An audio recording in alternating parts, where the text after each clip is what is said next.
It's not hard to imagine what it would be like when someone knocked on your door with the accusation of witchcraft and the utter terror that would bring. The devil was real in 1692 in Salem, but the fact that a court would rely on that kind of evidence that is unprovable doesn't make sense to us today. 25 innocent people were murdered, about 170 people were accused. It was a community that was deeply fractured, deeply polarized.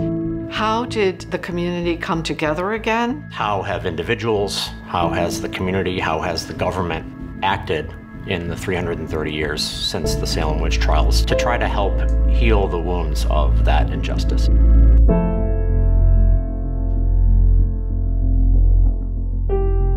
The focus of the exhibition is the process by which justice has been restored to people involved over the past 300 years. We see some actions in 1692 of people begging the court to recognize the injustices that were happening right in front of them. And we have actions by the state over time to formally exonerate and lift the condemnations that were perpetrated on the victims, whose individual stories are still the subject of a lot of ongoing research, like Elizabeth Johnson Jr., who was exonerated in 2022.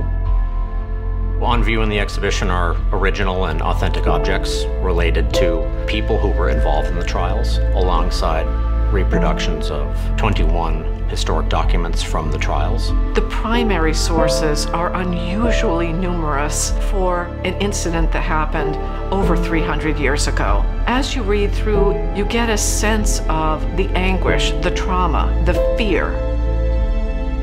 We cannot restore or in any way repay the families or the victims for the trauma and loss that they have experienced. But it does stand in American consciousness as one of the primary instances of injustice and of a community imploding. If we look at how the victims and their neighbors act on behalf of those who are unjustly accused, we can use their approaches and their actions as a template for our own compassion and shared responsibility, and really bring those to bear on injustices that we see in our society today.